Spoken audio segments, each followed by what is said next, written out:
약할 때 강함 대신에 나의 보배가 되신 주 나의 모든 것 주 안에 있는 보물은. 오늘은 맥주 감사주일로 예배를 드립니다. 그러나 성도님들 중에는 아마 이러한 생각을 하실지도 모르겠습니다. 이 시대는 농경사회도 아니고 21세기 최첨단을 산 정보화 시대인데 무슨 맥주 감사 주일이 우리 현대인들의 누리게 맞는 것인가 라고 하는 생각을 가질 수도 있을 것입니다. 또는 믿음인이라고 하면서도 삶이 이렇게 힘들고 힘든데 뭐가 감사한 거지? 아무리 생각해 보아도 감사할 이유가 없고 감사할 내용이 없다라고 이렇게 생각하는 경우도 있을 것입니다.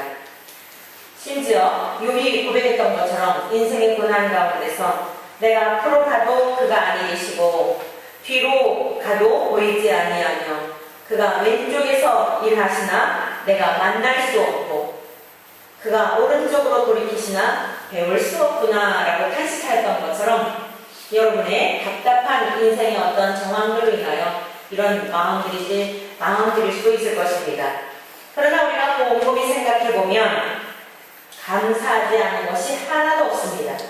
이 사실을 여러분들 인정하십니까? 네. 오늘 우리가 저와 여러분들이 이 자리에 나와서 예배를 드릴 수 있는 환경과 믿음을 주신 것만으로도 우리는 충분히 감사할 이유가 있는 줄로 믿습니다. 특별히 오늘 이제 7월 첫 주일을 맞이하여서 지난 상반기 동안에도 많은 어려운 일이 있었지만 하나님의 은혜 가운데 우리를 지켜주시고 또 우리의 조국 안에도 많은 안타깝고 슬프고 우울한 일들이 많이 있었지만 여기까지 예비하신 하나님의 은혜를 생각하면서 이제 후반기에도 하나님의 도우심을 힘입어 또 많은 상반기에 어려운 일이 있었다고 한다면 그 고난의 의미를 알도록 후반기에는 하나님께서 이제 가을도 나오지 않습니까? 여름이 지나고 나면 그런 귀한 은혜를 경험할 수 있게 될 것을 믿습니다. 그러므로 오늘 우리의 영혼의 농사를 잘 짓기 위해서 이 시간 결단하는 그런 의미의 맥주 감사절 예배가 되었으면 좋겠습니다. 농사를 짓는 농부에게 있어 필수적인 것이 무엇일까요? 부지런함이겠죠. 아무리 농부가 많은 토지를 가지고 있다 할지라도 좋은 종자씨를 가지고 있다 할지라도 그것을 땅에다가 뿌리지 아니하고 게으르게 되면 아무런 결실기에 아무런 소득을 거둘 수가 없을 것입니다. 육체의 우리를 위해서 농사를 짓는 일에도 부지런함이 이렇게 중요하거늘 여러분 영혼의 농사를 지어가는 성도들에게 있어서 이 부지런함은 필수적인 것입니다. 그런데 안타까운 것은요, 영혼의 농사를 지어가는 이러한 일에 있어서 우리들이 성도들이 너무 가볍게 여기는 것이 게으름에 관한 그런 부분이 아닌가 싶습니다.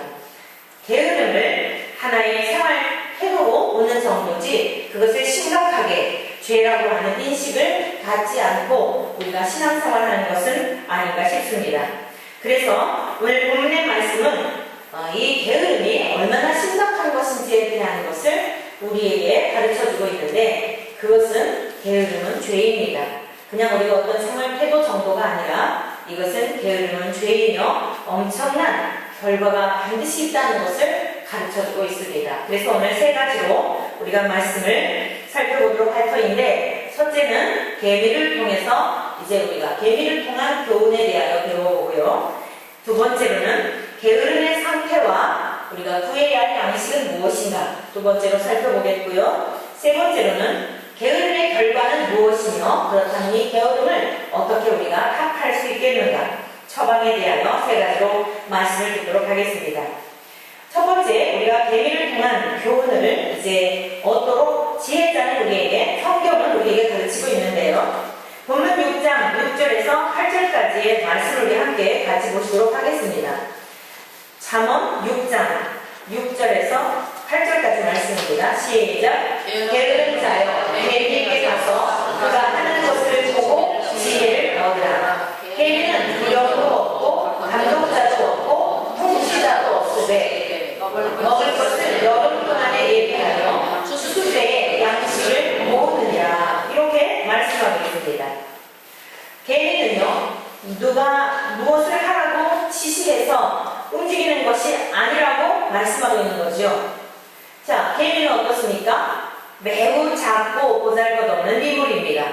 그런데 창조의 목적대로 실천하며 순종하는 모습을 볼 수 있습니다. 개미에 대해서 잠깐 조사를 해봤더니요, 흥미로운 몇 가지 사실을 알게 되었어요. 개미 사회에는요, 3가지 계급이 있다고 합니다. 우리가 잘 아는 여왕개미와 또 수개미와 일개미로 이렇게 나뉘는데요. 개미의 상을 사는 이 4단계로 나뉘어진대요. 알과 유충과 번데기와 성충으로 이렇게 되어 있고, 한 세대가 8주에서 10주 정도 된다고 합니다. 이 여왕개미가 하는 일은 무엇인가 하면은 이 산란으로 일생을 보내고, 일개미는 암컷으로서 집을 짓는 일을 한답니다. 이 몸집이 큰 병정개미는요, 자기 군집에 방어하는 일을 담당하게 되는데, 1년 중 어느 시기가 되면 수개미와 여왕개미는요, 이 날개가 생겨서 높이 비행하며 교미를 한대요. 그리고 얼마의 시간이 지난 후 수개미는 이제 죽게 되고, 정사를 받은 여왕개미는 새로운 보금자를 만든다고 합니다. 개미의 수명은 종류에 따라 다른데, 여왕개미는 5년에서 10년 정도예요. 수개미는요, 약 6개월 정도 산다고 합니다. 일개미와 이 병정개미는 약 1년 정도를 산다고 합니다. 개미들은 큰 덩이를 이렇게 먹이를 발견하잖아요. 그러면 얼른 재빠르게 둥지로 돌아간대요. 제가 그걸 엊그제가 아니라 몇 년 전에 우리 이쪽 그 120동 갈 때에 주차장으로 나가는 길에 아주 따뜻한 양식바른 날 정말 너무 신기하게 봤던 그런 적이 있어요. 이 개미들이 막 줄을 서서 이렇게 가요. 가다가 그냥 터치하고 그 릴레이 선수들이요, 게이지 선수들이 이렇게 선수할 그 할 때 이 바톤을 넘겨주면서 그러잖아요. 그런 모습으로 그냥 부지런히 가다가 꼭 정확한 어떤 시점이 되면은 거기서 다른 개미에게 이 바톤 터치하고 또 막 하면 너무 신기했었어요. 제가 이제 이거를 조사하다 보니까 많이 이해가 되는데요. 먹이를 발견하잖아요. 그러면 둥지로 돌아간대요. 지 혼자만 지 배만 채우거나 저만 이렇게 하지 않고 둥지로 돌아가서 재빠르게 자신의 동료들을 모아온답니다. 그리고 집으로 돌아오는 길에는요, 반드시 그 페로몬이라고 하는 이런 냄새로 길을 만들면서 간대요. 그러니까 이 길을 따라서 너희들도 이 길로 와라, 먹이가 있다 이러고서는요. 그러면 이제 다른 동료들은 그 길을 따라가서 이 먹이가 있는 곳까지 도달하게 되어서 그 먹이를 모아온다는 거죠. 대부분의 경우 이 먹이는 한 마리가 옮길 수 있도록 이렇게 잘게 또 잘라놓는데요. 덩치를 큰 거하고 같이 이러는 게 아니고요. 잘게 이렇게 잘라 놓아서 여러 마리가 동시에 하나의 먹이를 운반하지는 않는다고 합니다. 이렇게 작업하는 것이 훨씬 더 능률적이고 또 많이 이렇게 먹이를 저장할 수, 빨리 또 많이 저장할 수 있기 때문에 그런다는 겁니다. 동시에 모든 것을 질서정연하고 안전하게 이렇게 움직인대요. 너무 지혜롭지 않습니까? 우리는 먹이 하나만 발견하면 누가 뺏어갈까봐 형제도 없고 부모도 나몰라라 하고 그냥 내 배만 채우려고 하고 뭐 아주 다 그런 건 아닌데 그 중에 그런 사람들도 있는데 개미들은요 너무너무 참 지혜로운 것 같아요. 그런데 이 개미의 이런 모습들이 오늘 본문에 있는 말씀 7절에서 8절의 말씀 보니까 개미는 두려움도 없고 감독자도 없고 통치자도 없다는 거예요. 누가 뭐 이렇게 해라 지시하는 어떤 그 두려움이 없다는 거예요. 통치자도 없다는 거예요. 자발적으로 그런다는 거예요. 그러면서요 여름 동안에 예비하며 추수 때 양식을 모은대요. 그러니까 다가오지도 않을 미래를 미리 예측하면서 모아놓는 거예요. 여기서 우리는 뭐를 가져봐야 돼요? 하나님께서는 우리에게 개미를 통하여 무엇을 배우라고 하는 것일까? 수개미는 6개월을 살고 일개미는 1년 정도를 살고 여왕개미는 5년에서 10년을 사는데 미래를 위해서 양식을 준비한다는 거예요. 그럼 오늘 이 말씀을 드리면서 나는 역시 지혜를 배우지 않았는데도 나는 인생의 도전을 다 준비해놨지 하고 안심하시는 분이 계실지 싶은데, 과연 성경이, 우리는 성경을 읽을 때 그 생각을 해봐야 돼요. 이 단순히 우리들에게 너희들 세상에서 노년이 다가올 거다, 너희들 이제 늙은다, 먹고 살고 준비해라, 이거 가르치려고 성경을 쓰셨겠는가 하는 물음을 가져봐야 돼요. 그 교회를 다니지 않는 사람들이 더 잘하기 때문이에요. 여러분, 교회를 다니지 않는 사람들이 노년을 더 잘 준비합니다. 사실은 자기들의 가족을 위해서, 자기들의 인생의 노년을 위해서 세계 여행을 다니고 즐기면서 살기 위해서요, 정말 오히려 더 부지런히 사는 이런 경우도 많이 있어요. 근데 성경이 구태 우리들에게 그런 거 가르쳐주지 않아도, 하나님 알지 못해도 그런 거 자기들 알아서 기본적으로 하는 것을 거기에 더하라고 우리에게 세상적으로 한마디로 말해서 너희들이 부지런해가지고 많은 재물을 축적해서 너희들의 인생을 좀 영영없이 살도록 해라라고 해서 이 말씀을 기록했냐고 한번 생각을 해보라는 거예요. 그리고 주님은 우리에게 그런 삶으로 이 세상에서 이렇게 안락한 삶을 살게 하시려고, 그래서 주님께서 우리를 위해 그 귀한 목숨까지 바치셨을까라고 하는, 여러분들이 이런 말씀을 위해서 그냥 읽으면서 아, 나는 부지런하니까 이 말은 참 상관이 없어, 맞아, 내가 살아보니 그래, 이렇게 안심하지 마시고 과연 이 말씀의 깊은 의도가 무엇일까, 하나님께서 이것을 통하여 우리에게 지혜를 얻으라고 하시는 의미는 무엇일까라는 물음을 갖고 깊이 묵상하면서 하나님 앞에 질문을 던져봐야 돼요. 주님, 저에게 무엇을 깨닫기를 원하십니까? 오늘 이 본문의 말씀, 계미를 통해서 너희가 교훈을 얻고 배워야 할 것은 무엇인가 하면, 누가 가르쳐주는 일도 없는데 본능적으로 하나님께서는 하나님의 모든 이 세계가 질서정연하게 움직여가도록 하나님이 주신 생각들이 있는 것이에요. 우리는 영을 가진 존재지만 이 동물들이라든가 짐승이라든가 이런 것들은요, 영혼이 없습니다. 그러나 그들에게 이것이 생각은 있는 거예요.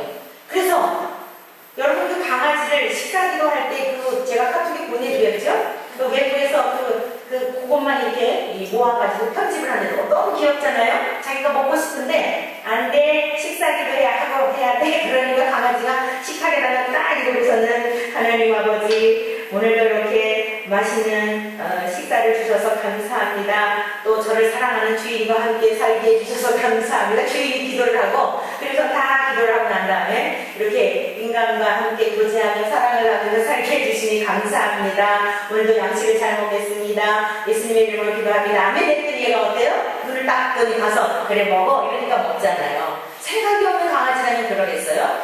다 짐승들이나 동물들에게도, 이런 미물들에게도 하나님께서 나름대로 본능적으로, 본성적으로 하나님 앞에 순종하도록 그런 생각들을 주신 거예요. 그래서 그 개미 사회에서 통치자가 필요 없이 자기들이 그렇게 얼마나 신통방통합니까? 제 배만 채우지 않고 먹이를 발견하면 얼른 동료들에게 가가지고 페로몬이라고 하는 그런 냄새를 풍기는 것을 다 흘려가면서 이 길을 따라가라 그래가지고 또 같이 그 먹이를 모으고, 그 다음에 뭐예요? 아직 오지도 않은 미래를 위하여 준비하는, 그걸 통해 우리에게 뭘 가르치시는 거예요? 야, 기껏해야 5년에서 10년을 살지 못하는 이런 미물들도 아직 다가오지 않은 미래를 준비하는, 우리들에게 사랑하는 하나님의 형상을 따라 지음받은 자녀들에게요, 보고 배우라고 식물 교육을 시켜주고 계신 것이에요. 믿습니까? 창조주 하나님의 창조의 섭리대로 움직이고 있다는 거예요. 순종하며 살고 있다는 거예요. 그리고 아직 오지도 않았지만 그 미래를 준비한다는 거예요. 하물며 너희들이 세상 살아가면서 어떠한 삶을 살아야겠느냐, 준비성 있는 삶을 살아야겠느냐, 살아야 되지 않겠느냐라고 물으시는 겁니다. 너희들이 육신을 위해서도 여름날이면은 여름에 입을 옷을, 또는 가을이 다가오면 여름옷 갖다 놓고 가을옷을 내놓고, 가을이 되면 겨울을 준비할 줄 알면서 영원한 너희들의 삶에 대해서는 어찌 그리 관심을 갖지 아니하고 너희들은 어찌 그렇게 게으르냐, 이걸 지금 말씀하시기 위하여 개미라고 하는, 이걸 단순히 여러분이 세상에서 부지런해갖고 잘 먹고 잘 살라 그걸 가르치는 게 아니라, 너희들의 영혼 한 번뿐인 이 땅에서의 삶에 어떻게 살아야 하겠니라고 하나님 우리들에게 실물 교육 시켜주고 계신 것입니다. 믿습니까? 그래서 이 시간 우리가 기본적으로 살펴볼 것은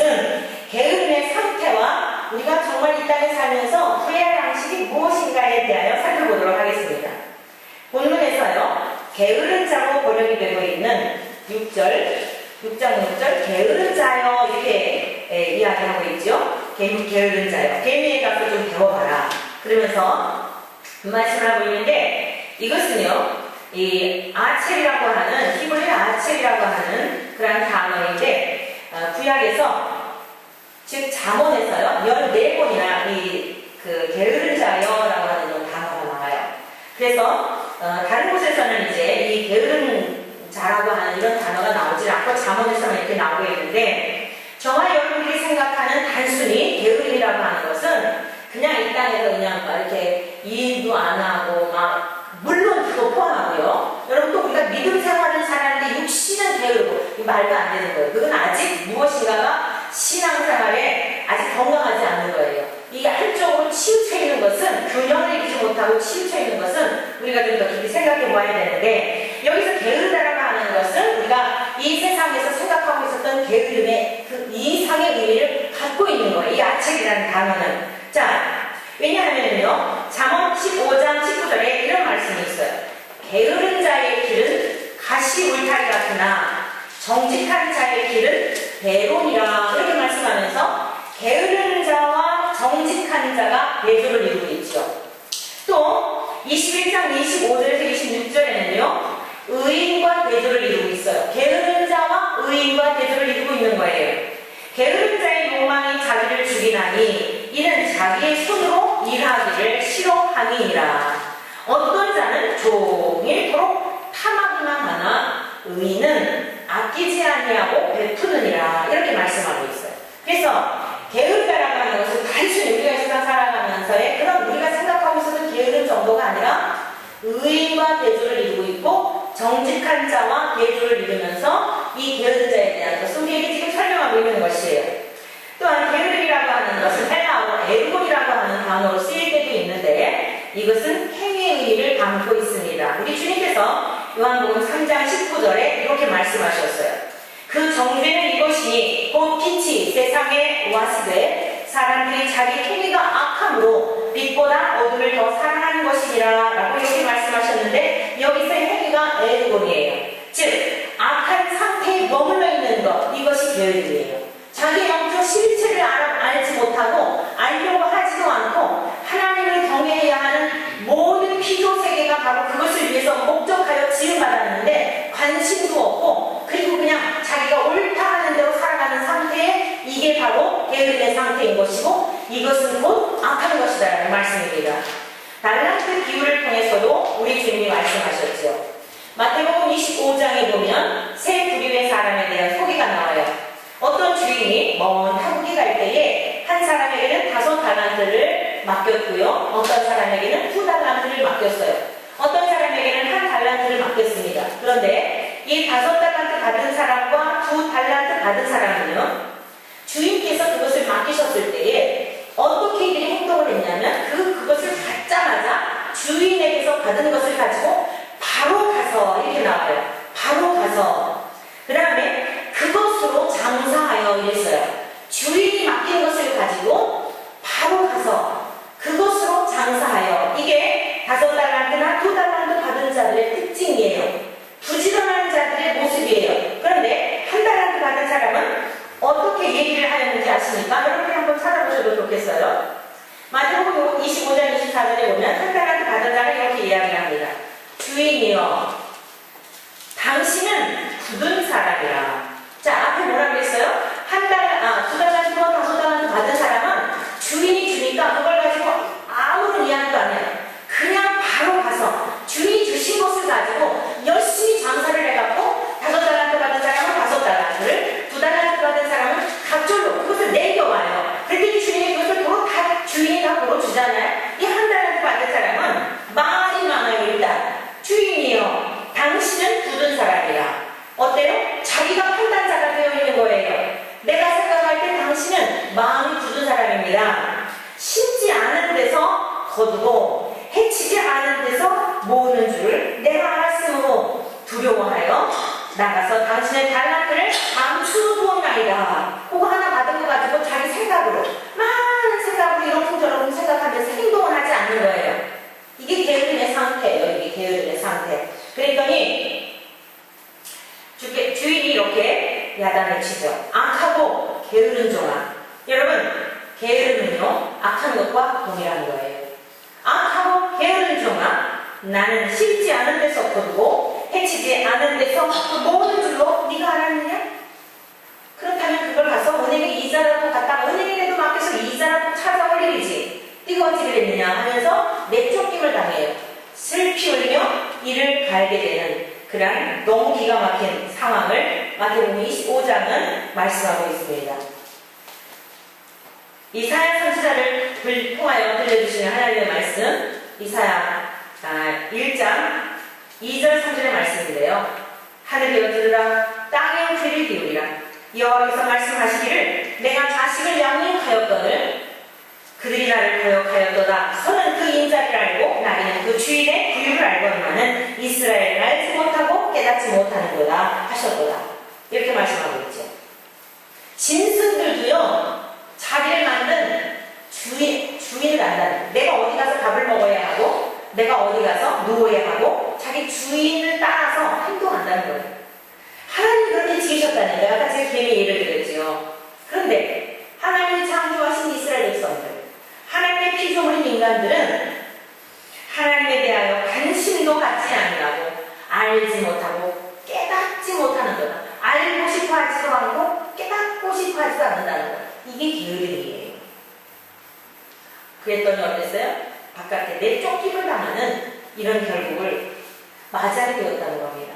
지난 금요일에 제가 이제 지난주에는 오늘 본문의 말씀을 이렇게 또 준비하다 보니까 내 스스로 나 역시도 주님 앞에 설교하기 전에 말씀으로 살아야지 그러면서 아주 한 주간 동안을 부지런히 살아보려고 이렇게 또 그렇게 하도록 성령님께서 저를 이렇게 몇 순간순간만 이끌어 주셨어요. 그래서 월요일서부터 토요일까지 매일 하루도 빠지지 않고 나서 하루에 한 사람이라도 만나서 내가 지금 믿고 있는 이 생명의 주님을 전해야 되겠다. 이래가지고요, 월요일부터 토요일까지 다니면서 매일 나가서 전도를 했어요. 너무 부담 갖지 말고 그냥 물건을 살 때에도 또 그냥 이렇게 안면 있는 사람들에게, 여러분들도 너무 부담, 전도에 하실 부담 갖지 마시고 많이 안면들을 이렇게 하셨잖아요. 그리고 이렇게 뭐 구입하면서 예수님 믿으시나요? 하면 그들 반응이 있어요. 그 다음에 주님께서 하신 말씀들을 주실 거예요. 너무 신기한 거는요, 한 번도 헛되게 하지 않으셨다는 사실이에요. 교회를 다니지만 복음을 알지 못하고 다니는 경우도 많이 있었고 낙심자들도 많이 있었고 과거에 교회를 다녔는데 이랬습니다. 이제 하나님 어느 때가 되면요, 반드시 우리 교회에도 신실한 주의 생명의 말씀을 사모하는, 정말 하나님의 말씀을 말씀대로 믿으며 하나님 앞에 거룩한 삶을 살기를 소망하는 주님의 양들이 많이 몰려들게 될 줄로 믿습니다. 네, 그런 징조를 많이 보아요. 많이 봐요. 그러니까 헛되지 않도록. 제가 이제 금요일 날에 이장원에 들렸어요. 이장원에 이제 주보하고 전도지를 그곳에 이제 갖다 놓는데 반응이 어떤지는 이제 물어보려고 들렸어요. 그리고 또 위원장님한테 복음도 좀 전하려고. 그랬더니 손님들이 와가지고 전도지 이렇게 읽어보기도 하고 주보도 읽어보고 필요한 분들을 갖고 가고 그러는 게, 제가 몇 주 전부터 거기다 이렇게 계속 놓고 가져가고 그랬거든요. 근데 마침 갔는데요, 이 손님이 강아지를 한 마리를 맡겨놨대요. 근데 이 원장님이 강아지를 굉장히 좋아하거든요. 그래서 이제 이 강아지가 손님의 강아지가 놀러 온 거예요. 근데 이 주인집 원장님의 강아지가요, 그냥 이 강아지를 못 살게 그러는 거예요. 그래서 왜 그러냐고, 질투하는 거냐고, 원장님이 손님 강아지를 안고 있으니까 그러냐고 그랬더니 아니래, 놀고 싶어서 그런다는 거예요. 그래서 그러면 얘는 수컷이 얘는 암컷이에요? 그랬더니 아니래, 다 암컷인데 그런데 이렇게 얘가 놀고 싶어 놀자고 그렇게 그런다는 거예요. 근데 이제 이 손님 그 강아지는요, 얼마나 새침대는지 새침하는 거예요. 아주 그 여자애가 새침하면서 너무 비슷하게 걸어보서는 뾰족한 일을 입는 거예요. 아주 귀찮아하는 거예요. 그러다가 주인이 왔어요. 그랬더니 얘가 기가 살았어요. 지네 집인 것처럼 주인 집의 강아지한테 막 지저대고 막 물을 이어부르고 조금 전까지만 해도 새침하고 얌전했던 얘가요. 와, 그래서 제가 뭘 느꼈냐면 주인 그 수하의 그 등등함이 참 그 미세가 대단하다. 주인이 없을 때는 기가 죽었는지 어쨌든지 아무튼 그러더니 주인이 오니까 자기 집인 것처럼. 사랑하는 성도 여러분들이요, 강아지들도 주인의 밑에 있으니까 남의 집에 가서도 주인 노릇하는데, 오늘 저와 여러분 왕의 왕이 되시는 하나님의 자녀답게 이 세상 나그네 인생들이 권세 있게 살아가시기를 축원합니다. 아멘. 왕의 자녀들로 하나님 우리를 불러주셨어요. 비록 세상에서 보면 니들이 무슨 왕의 자녀냐, 왕의 자녀가 그러고 사냐, 아이고 그리고서 우스꽝스러워 보일 수 있어요. 그러나 이후에는 아니라, 우리가 어떤 존재인지 아니라 주께서 반드시 하나님의 사랑하는 자녀들의 삶의 결국을 드러내실 때가 올 줄로 믿습니다. 네, 여러분 이렇게 짐승들도요 더불어 살기를 원하는 것, 서로 좋아하고 교제하기를 원하는 모습에서 은혜를 받은 거예요. 지금 혼자 있다가 친구가 오니까 낯선 친구인데도 같이 놀자고. 여러분 하나님 우리 인간을 왜 지으셨어요? 교제하며 살자고 지으신 거예요. 다른 거 아니에요. 왜 우리들에게 힘들게 하려는 게 아니에요. 주님이 야 좀 배우지 말고 나하고 얘기 좀 하자. 나하고 얘기를 하면 좋은 것이 너에게 많이, 나에게는 너에게 전가가 될 거야. 우리 귀찮게 하려고 기도하라고 하는 게 아닙니다. 있습니까? 우리들이 이 게으름으로 인하여서 깨달으려 하지도 않고 알려고 하지도 않고, 영적으로 우리들의 게으름이요 얼마나 많은 좋은 것들을 하나님으로부터 얻지 못하게 하는지 몰라요. 육신적으로 게으르면 어때요? 그 맛있는 음식을 놓고도요 그것을 갖다가 집어먹기도 힘들어한다고 해서 게으른 자는 식당에 아무리 맛있는 음식을 배설해 놓았다 할지라도 어때요? 그것을 갖다가 입에 넣는 것도 귀찮아한대요. 그러니 아무리 영양가 있는 음식을 차려놓다 할지라도 내 몸에 영양가가 흡수가 될 수 있겠습니까? 육신의 게으른 자도 그러하거늘, 여러분 영적인 게으름은 어떠하겠습니까? 영적인 게으름은 이루 말할 수 없는 거죠. 그러면 우리들이 도대체 육신의 게으름도 우리들에게 때로는요 노숙자가 되는 것도 순식간이에요. 게으른 그 노숙자 된 분들 이야기 들어보면 처음에는 굉장히 자존심도 상하고, 아 내가 사장인데 내가 한가닥 했는데 내가 어찌 이러는데요 순간 자존심을 놓아버리니까 아무것도 아닌데요 나중에는 그냥 그게 편해가지고 일하기 싫어서 구걸하러 다니는 사람들 여러 보았어요. 육신의 게으름도 자기의 자존심 순간 놓아버리게 되면 비참하게 살 수밖에 없는 것이에요. 그래서 저와 여러분들은 하나님의 백성들로서 하나님의 나라의 백성답게 하나님께서 우리에게 찾아 먹어라, 구해라, 너희들 이것을 구하는데 부지런해라 라고 하는 주님의 음성을 들으시기를 축복합니다. 그것은 무엇인가 하면, 하나님의 백성들이 부지런히 구해야 할 양식이 무엇인가 하면 요한복음 6장 26절 이하에 우리 주님이 이렇게 말씀하셨어요. 내가 진실로 진실로 너희에게 이르노니 너희가 나를 찾는 것은 표적을 본 까닭이 아니요 떡을 먹고 배부른 까닭이로라. 썩을 양식을 위하여 일하지 말고 영생하도록 있는 양식을 위하여 하라. 이 양식은 인자가 너에게 주리니 인자는 아버지 하나님께서 인치신 자니라. 이렇게 말씀하고 있어요. 우리 지난주에 보증에 대한 거 들으셨지 않습니까? 여기도 나오고 있잖아요. 인자는 하나님의 아들로 오신 예수님은 하나님께서 저와 여러분들에게 보증을 넣어주셔서 보증을 서주신 예수님을 보고 저와 여러분들에게 자기 자신이 우리들에게 살과 피를 다 나누어 주시어 예수님의 살과 피를 먹고 마시는 자리, 영혼의 양식이, 그것이 영혼의 양식이라는 거예요. 예수님이 바로 우리들의 영혼의 양식이라는 거예요. 그런데 사람들은 어떤 이제 이 예수님의 말씀을 알아듣지 못했어요. 예수님을 따라다녔던 이유가 무엇이냐면, 예수님을 따라다니니까 재밌는 일들이 많이 있었지 않습니까? 막 그냥 각색 황자들이 살아나게 되고, 고침을 받게 되고, 죽은 자도 살아나게 되고, 또 어때요? 작은 아이 하나 먹을 양식을 가지고, 한 끼 양식을 가지고 수천 명을 먹이게 되잖아요. 또 요한복음 6장은 특히 그런 배경하에서 주님께서 말씀하신 내용이에요. 그 작은 어린아이 하나가 먹을 양식을 갖고 수천 명을 먹이고 12강주를 남고 나니까, 야 이거 따라다니면 우리 일 안 해도 사회복지 잘 되겠구나, 이분이 대통령이 되면 좋겠다 막 이러면서요 그렇게 쫓아다녔던 거예요. 그때 우리 주님께서 아주 그들의 마음을 싸늘하게 하는 내용의 말씀하신 거예요. 너희들이 나를 따라다니는 이유가 뭔지 아느냐? 떡을 먹고 배불렀기 때문에 따라다니는 거지? 그런데 너희들이 나를 따라다니는 이유는 거기에 두어서는 안 돼. 너희들이 나를 따라다니는 이유와 목적은 이분이 누구이시기에 이런 일을 해야지? 야, 이분이 누구이시기에 이렇게 아이 하나 먹을 양식을 가지고 수천 명을 먹이고서도 12강주리를 남길 수 있단 말인가? 이분이 도대체 누구이시기에? 라고 하면서 주님 자신에게 관심을 갖기를 원하셨던 거예요. 사랑하는 성도 여러분, 우리 신앙생활의 목적은요, 예수님 자체의 목적을 보여야 할 줄 믿습니다. 아멘. 여러분들 부부관계도 마찬가지란 말이에요. 남편에게 있는 능력 그거 바라보고 결혼을 하게 되면 능력이 바닥에 나면은 매력이 없어지게 되고 살 이유가 없어지는 거예요.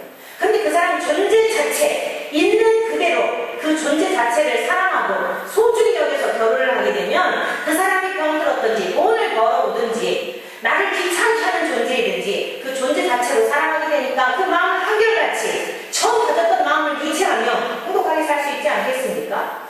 여러분, 인간의 관계도 그러하거늘 우리는 하나님에게 있는 내가 하나님에게 가면 뭔가 좀 이렇게 얻으려고 이렇게 나를 따라다니지 말라는 거예요. 주님을 모욕시키는 거예요. 우리가 그것을 구하지 않아도 여러분, 남편이 다 부유한 자라고 한다면 남편 존재 자체에 사랑하게 되니까 남편이 있는 거 다 같이 공유할 거 아니에요?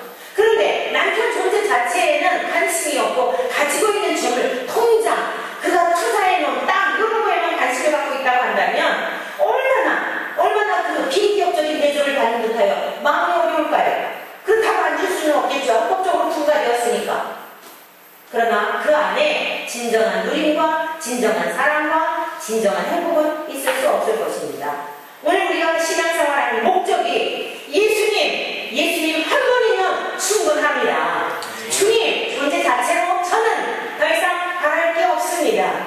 주님과 동행하는 이 삶 자체, 이 세상이 정말 천지개벽을 하고 다 없어진다 할지라도 주님, 내 사랑하는 주님 함께 계시니 내가 무엇을 두려워할 수 있으리까? 우리 사랑하는 모든 성도들에게 이 은혜가 있기를 축원합니다. 이 누림이라고 하는 것은요, 세상의 어떤 것으로도 빼앗아갈 수 없는 거예요. 물로도 떠내려가게 할 수 없고 불로도 태울 수 없는 이 사람이 돈을 주고 살려고 하면 그 사람이 수치를 당한다고 아가스에 말씀하고 있는 거예요. 우리 주님이 저와 여러분을 이렇게 불처럼 사랑하신 줄로 믿습니다. 불같이 사랑하신 줄로 믿습니다. 저와 여러분도 주님을 향하여 이렇게 불타게 열정을 가지고 사랑할 수 있기를 축원합니다. 무엇을 얻으려고 봉사하는 게 아니라, 무엇을 얻기 위해서 헌신하는 게 아니라, 무엇을 더 어떻게 하려고 헌금하는 게 아니라 너무도 감사해서 어제 우리 정 목사님하고 거의 막 성전 청소하고 막 굉장히 분위기가 달라졌죠? 2시쯤 저희 1시 넘어서 집에 들어갔어요. 오래전 처음 개척할 때 생각이 났어요. 제가 요즘 너무너무 행복하고 감사한 것은 그 초심의 마음을 부어주셨다는 거예요. 제가 월화수목금토일 전도 나가면서 느꼈던 게 주님 정말 고맙습니다. 제가 저 상계일동 아주 허물어져 가는 그쪽에 우리가 원래 원주민들을 개척하겠다 그래가지고 원래 개척도 아파트 단지 했던 게 아니에요. 소유된 그들에게 복음을 전하자 그래가지고 이 상계동은 어떤 지역이었냐면 서울 시내에서 사업하다가 실패해가지고 마지막 오갈 데 없는 사람들이 와서 살았던 곳이에요. 저희가 그때 무렵에 이쪽 지역에 들어왔었거든요. 그래서 다 허물어져 가는 그런 집들 다 가지고 집집마다 다니면서 전도를 하고 그리고 그분들 믿게 해서 천국 보내드리고 잊혀지지 않는 분이 계세요. 우리 개척 1호 서금순 할머니 귀신 들리셔가지고 만주 땅에 가셔서 아들 잃고 남편 잃고 우울증이 와가지고 항상 그냥 쭈얼쭈얼하고 다니시는 분이셨어요. 아마 우리 권사님들 기억나실 거예요. 오래되신 분들은 항상 머리띠를 이렇게 두르고서는 그리고서는 막 이 팔 이렇게 이 깁스하고 다니고 왜 그러세요? 처음 만나는데 귀신이 자꾸 속살부린대요. 장독대 올라가서 뛰어내려라 해가지고 그 할머니 70이 넘으신 할머니를 뛰어내려라 해가지고 그 명령에 따라 뛰어내리니까 어떻게 되겠어요? 팔이 부러지고 다리가 부러지고 그렇게 만났던 분이에요. 그런데 치유가 되어서 정신이 온전해지셔가지고 예수님 믿으시고 그리고 그분 장례에 집어드리고 잊을 수 없는 분이죠. 주님, 그 처음 개척했던 초심으로 돌아가서 하나님 이렇게 영혼들 한 영혼을 사랑하며 복음을 전할 수 있게 하시고 그때 새벽 청소 다 하고 주보 다 하고 식사 준비 다 하고 보통 2-3시에 잠을 들었어요. 하나님께서 그 마음을 다시 불러일으켜 주신 것이 얼마나 감사한지 교회의 모습이 어떻든 남들이 뭐라고 하든 주님 저의 이 마음을 다시 초심의 마음을 불러일으켜 주셔서 너무너무 감사합니다. 정말 아이들 하나하나라도 이 아이들을 양육해서 주님의 사랑으로 만들고 정말 그때 개척했던 그 초심으로 돌아가 한 영혼을 사랑하는 마음을 주시고 교회를 사랑하는 마음을 주시고 내 목회 연한이 몇 년인데 내가 목사인데 거듭 키우는 목사가 아니라 정말 뭐 목사가 뭐 별거예요. 주님을 더 많이 섬기라고, 주님 앞에 더 겸손하라고, 주님 앞에 더 모범이 되라고, 어떻게 낮아지는지, 어떻게 겸손한지, 어떻게 부모님을 섬기는지, 어떻게 하나님을 섬기는지 앞장서서 모범이 되라고. 그래서 그 모습을 보고 예수님을 보라고. 너를 보지 말고, 너를 존경하지 말고, 아, 예수님을 믿으면 저렇게 사는가 보다. 주님께서 그 초심으로 돌아가 마음을 주신 것이 얼마나 감사한지. 정말 어젯밤에요, 땀이 막 주룩주룩 나지만 눈물, 땀을 흘리면서 감격했네요. 우리 사랑하는 장로님이나 권사님들이나 우리 모든 성도님들, 신앙의 연소가 적지 않은데 저에게 초심을 일으켜 주셨던 주님의 마음, 여러분들에게 동일하게 도와주시기를 축원합니다. 우리는 과거에 열심히 했습니다. 우리는 할 만큼 했습니다가 아니라, 여러분, 마지막이 중요한 겁니다. 아무리 초심에 젊을 때 아무리 열심히 했어도, 우리 지금 월드컵 경기 보고 있잖아요. 초반전, 중반전, 여러분 전반전, 후반전 다 실점을 했는데도 마지막 한 골 넣은 것만 아니냐면 승패가 갈리지 않습니까? 과거는 중요하지 않습니다. 우리가 얼마나 열심히 했는 것과도 중요하지 않습니다. 주님은 현재의 삶을 보시는 겁니다. 실패했던 것도 주님 묻지 않으십니다. 우리의 삶의 현장에서 지금 너희들은 어떤 자세를 가지고 정말 하나님을 구하느냐. 우리가 구해야 할 양식은 오직 예수님 한 분인 줄로 믿습니다. 주님만을 원합니다. 주님 한 분이면 충분합니다. 주님은 전 존재를 바쳐 저를 사랑하시고 갈기갈기 찢겨지셔서 전 존재를 바쳐 어느 것 하나 남기지 않고 자존심, 여러분, 우리가 자존심 상한다 한들 주님이 상하신 자존심에 비할 수 있을까요? 우리는 자존심 상해도 당연합니다. 우리는 죄악 덩어리 인생들이기 때문에 짓밟혀도 당연합니다. 이 세상 사람들에게 멸시를 당해도 당연하지만 지극히 당연한 겁니다. 우리의 자존심, 여러분, 아무것도 아닌 거예요. 주님의 상하신 자존심에 비할 수 없는 것입니다. 사랑하는 성도 여러분들요, 오늘 저와 여러분들 게으른 자여, 성령님께서 말씀하고 있어요. 네가 어느 때까지 누워있겠느냐, 어느 때에 자기 깨어 일어나겠느냐. 좀 더 자자, 좀 더 졸자, 좀 더 손을 모으고 누워있자 하면 내 빈궁이, 내 가난이 군사같이 오고 강도같이 와서 생명을 해한다고 말씀하고 있습니다. 사랑하는 성도 여러분, 그런데 우리 주님은 내가 생명의 떡이다, 너희들 내 살과 피를 먹고 마시거라, 이것을 구하여 믿어라, 이것을 구하여 찾아서 먹고 내 안에서 누림을 살거라, 나를 구하거라. 이 눈에 보여지는 요거 얇은 거, 어린아이가 먹을 그 한 끼 양식을 갖고 만족하지 말고 네가 나를 쫓아다닌다 할 때 이 세상에 뭐 그렇게 너희들 맛있는 음식이 있겠니? 그거 먹어도 또 배설하고 또 너희들은 죽어. 그러나 나는 살과 피를 너희들에게 줄 터인데 나를 먹고 마시면, 닌자의 살을 먹고 마시면 목마르지도 아니하고 너희들이 배고프지도 아니하고 죽이지도 아니하고 영원한 생명을 얻어. 그러니 내 살과 피를 먹고 마셔라. 우리 주님을 구하라는 것입니다. 사랑하는 성도 여러분들이요, 그렇다면 오늘 저와 여러분들 게으름의 결과와 처방에 대해서 말씀드리도록 하겠는데, 세 번째 게으름의 결과, 제가 말씀드렸죠? 빈궁이 강도같이 온단 말이에요. 게으르게 되면 육신적으로는 부지런한데 영적으로 게으른 거, 이것도 더 심각한 거예요. 여러분, 육신적으로 부지런하다고 해서 절대 만족하여 자기 의지에 빠져 있으면 여러분 정말 이거는 기가 막힌 거예요. 이것보다 어리석은 게 없어요. 그런데 육신적으로도 게으르고 영적으로도 게으르면 이것도 대책 없어요. 사랑하는 성도 여러분이요, 육신적으로 부지런하시기를 축원합니다. 영적으로 부지런하면요 육신적으로 부지런할 수밖에 없어요. 왜? 삶의 의미와 목적이 분명해지니까. 내가 이렇게 살면 안 되지. 공부도 여러분 자기가 즐거워야 공부하는 거예요. 엇가지도 않는 거는 한계가 있는 겁니다. 그런데 삶의 목적이 분명해지면 내 사랑하는 주님을 위해서 내가 이렇게 살아서는 안 되지. 그러면 머리를 싸매고서라도, 여러분 천재가 노력하는 사람을 당할 수 없다고 하지 않습니까? 나는 공부하는 머리가 아니야. 천만의 말씀이에요. 나는 능력이 없어. 천만의 말씀이에요. 게으름 때문 아닐까요? 여러분 자기의 게으름을 무능력하다라고 변명하는 것은 아닐까요? 그 결과가 너무나 참담하다는 거예요. 빈궁이 강도같이 오고 군사같이 와서, 군사가 왜 쳐들어와요? 생명을 가지고 오는 거잖아요. 강도가 왜 와요? 도적질에 가지고 오잖아요. 베드로 사도를 통해서도 말씀하고 있습니다. 근신하라, 깨어라. 원수마귀가 우는 사자와 같이 삼킬자를 두루 찾아다닌다는 거예요. 그래서 저와 여러분들은 깨어라. 저와 여러분들은 하나님 앞에 정말 정신을 바짝 차리고 이 시대를 분별하면서 육신적인 이런 게으름도 영적인 게으름과 연관해요. 육신적으로도 여름에 우리가 지금 땀을 흘리면서 열심히 여러분 땀을 흘리며 씨앗을 뿌릴 수 있기를 축원합니다.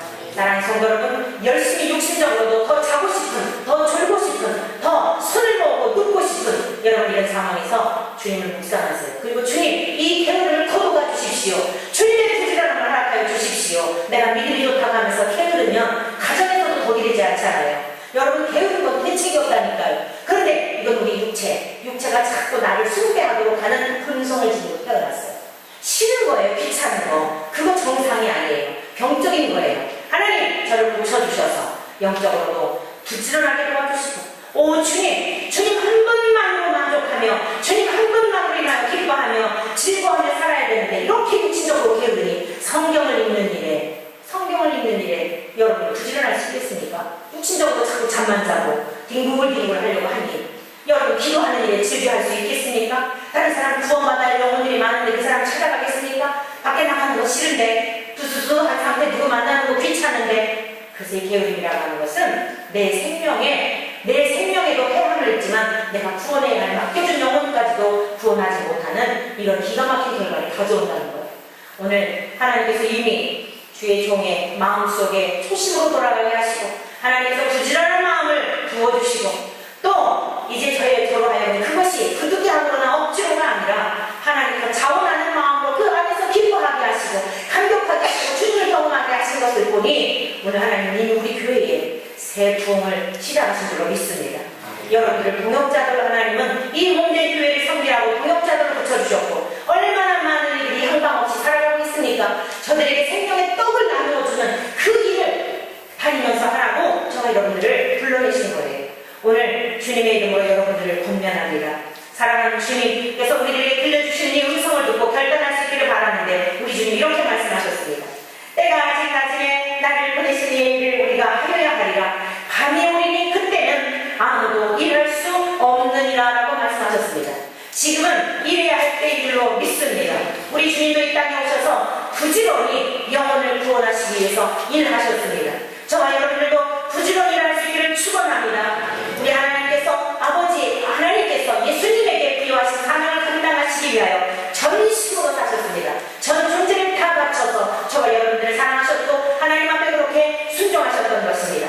그러므로 우리 주님을 본받아 우리의 영혼의 농사를 위하여 저와 여러분들도 주님을 사랑하는 일에 더욱 부지런하시기를 축원합니다. 주님과의 친밀한 기도를 드리는 일에 더욱 부지런하시기를 축원합니다. 새벽 기도에도 열심히 나오셔서 여러분 누구를 위해서가 아니라 여러분의 영혼의 농사를 위하여 항상 기도할 수 있는 시간이 아니에요. 지금보다도 더 힘들 수 있고 지금보다도 더 무릎이 아플 수 있고 지금보다도 더 연약할 수 있는 거예요. 그때는 늦습니다. 지금이 가장 건강할 때요. 지금이 가장 젊을 때요. 지금이 가장 이후의 삶보다 힘 있는 때인 줄로 믿습니다. 이 귀한 기회를 주셨을 때 우리의 가족을 사랑하고 이웃을 사랑하고 방황하는 영혼들을 사랑하면서 고통당하는 이웃들을 돌보며 우리 주님의 사랑을 그들에게 생명의 씨앗들을 뿌리고 그들을 돌보고 주님께로 인도하는 이 귀한 일들을 위하여 더욱 부지런한 저와 여러분이 되시기를 축원합니다. 그러한 자들에게 착하고 충성된 종에게 약속하신 하나님의 축복이 여러분들에게 영원할 줄로 믿습니다. 뿐만 아니라 저와 여러분들을 구원하여 주시고 오늘 이 자리에 이르러 하나님의 자녀 삼아주신 성도, 성자, 성령, 삼위 하나님의 기쁨과 자랑이 되어질 줄로 믿습니다. 이 모든 은혜가 우리 모두에게 넘쳐나시기를 주의 이름으로 간절히